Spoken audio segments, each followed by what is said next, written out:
Good morning mga borjog. Ngayon magluluto tayo ng dinnerdaraan.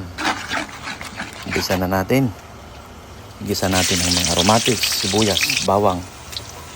Pagkatapos ilagyan na natin ang nahiwa-hiwang lamang loob ng baboy. Igisa lang natin to hanggang sa magmantika at yung pumuputok-putok na. Habang ganito tuloy-tuloy lang yung paghahalo natin. Halo lang ng halo hanggang sa magmantika ng magmantika.